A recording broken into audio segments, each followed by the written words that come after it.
for why they can't lose weight. I'm on my way to meet Scott Parks, a man who believes that with the best will in the world, he's never going to be slim because he's got the fat gene. So tell me, when you were a child, what was your weight like then?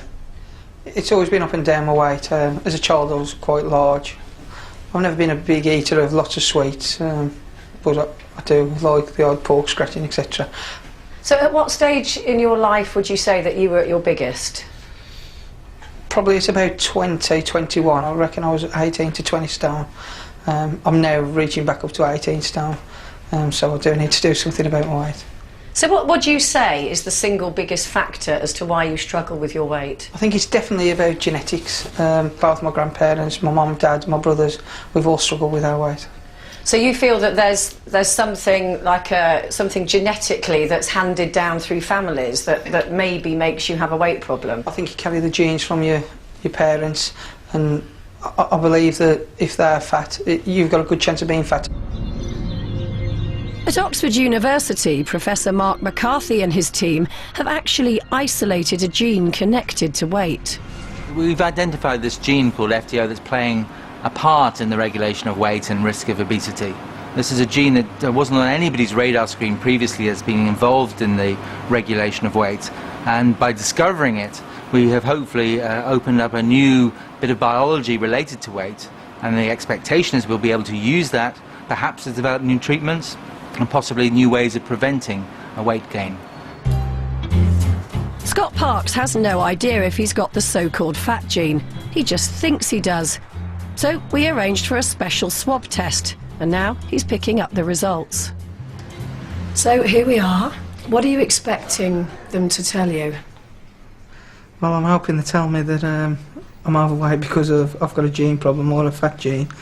I'm very nervous though, in case they tell me that I'm just overweight for eating too much and not doing enough exercise. Come in. I'm Jane, nice to meet you. Pleased to meet you, Paul Jenkins. This is Scott. Hello, Scott. Paul Jenkins, please have a seat. So, he's very nervous. Very nervous. Yes. Just tell me a little bit first, Scott. Currently, what is your diet like? I'm not a chocolate person. Where my problem is scratchings. I love pork scratching, so that's where I've got a major problem. They are pretty full of calories. Yes, it's got to be. Well, Scott, we've looked at your results of your genetic analysis, and the first thing is you don't have the so-called fat gene, which is the gene a lot of people have heard about and think is perhaps the answer to, or the reason why they're putting on weight. So you don't have that, you have the normal variant of that.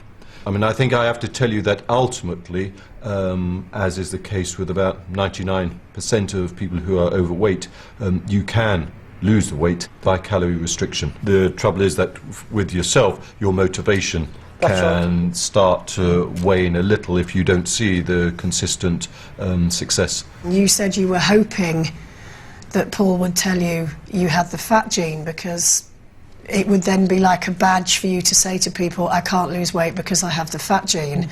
So how do you feel now?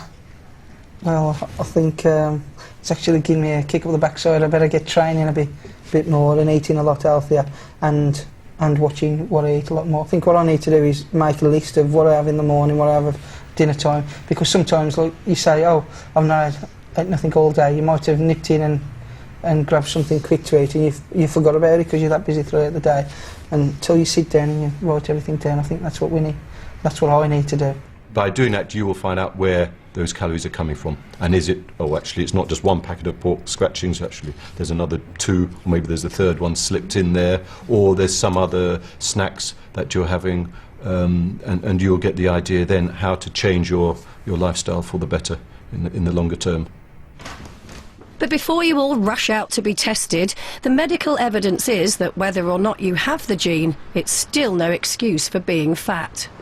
Genes are not destiny. It's undeniable that some people do inherit a predisposition to become overweight, and for those individuals it is going to be tougher to maintain normal weight than for others, but it's not impossible. And there will be many people who have a strong genetic predisposition who remain thin, and there may be some individuals who don't, who become overweight. Based on current trends, by 2025, a whopping 3/4 of us will be overweight. Hardly surprising when you consider that just one restaurant meal can tot up more calories than we should be consuming in a whole day. Do you eat out much? Yes. Yeah, we do. Yeah? How many times a week? 2, 3. 2, 3. Okay. Out of those 3 starters, which one do you think you would go for? Second one. The second one, yeah? The deep-fried camembert. Okay. How many calories do you think there are in that? It's going to be hideously fattening.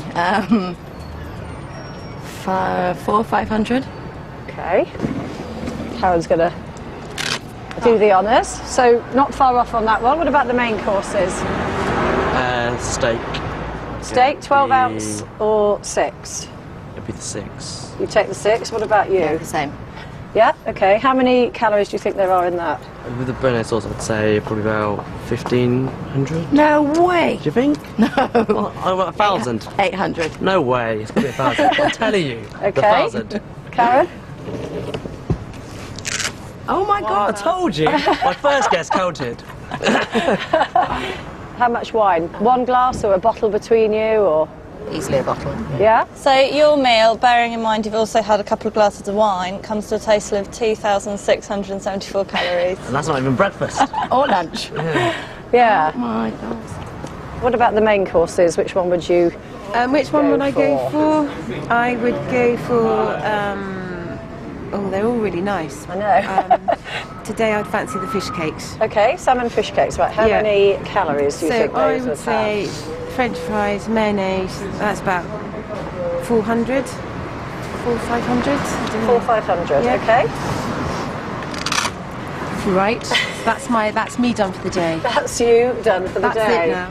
Are you a dessert lady? I'm a big pudding Okay. fan. Which of those do you think you would? Probably all of them, but the chocolate fondant I'd probably Chocolate go for. fondant, Yeah. okay. Karen's got your total now for your sort of evening out, if you like. Your meal comes to a total of 2,687 calories. So that's Gosh. 687 calories over your guideline daily amount. Right. If you run the London Marathon, which is what, 26 miles, Yeah. you'll burn off 3,500 calories. Right. So that meal you've just eaten, you'd probably have to do about a 20-mile run. Great.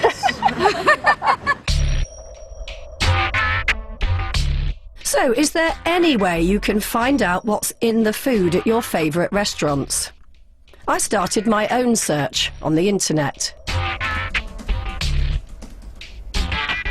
I was just wondering whether or not Pizza Express give out sort of calorie content. Ah, hello. So I was looking for the head office of TGI Friday.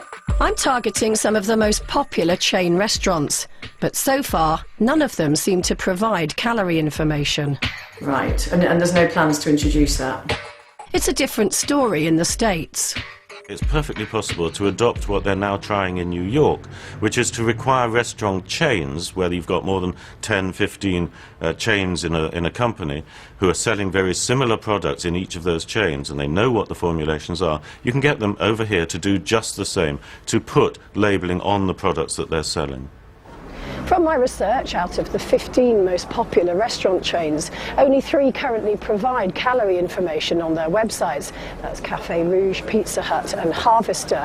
When we wrote to the others to ask why they don't, 8 of them replied to say they're in the process of providing calorie information or looking into it. As of right now, 4 have yet to reply. The companies that responded all said that until recently their customers weren't requesting that kind of information. So I'm on my way to the British Restaurants Association to ask what the industry's now doing to meet that demand. New York's Department of Health has published proposals that restaurants with more than 15 outlets have to produce both calorific and nutritional information on menus. Now, if they can do it, why can't we? And are you holding up America to me as an example of where obesity is being reduced and it's the way forward? No, I'm holding up an example to you of America accepting it has an obesity problem and doing something about it. Just the calorie count is one small point. We've got to tackle this in a holistic way, and it's not just about calorie, it's a whole range of things as we've discussed. Well, New York is, as I said, calorific and nutritional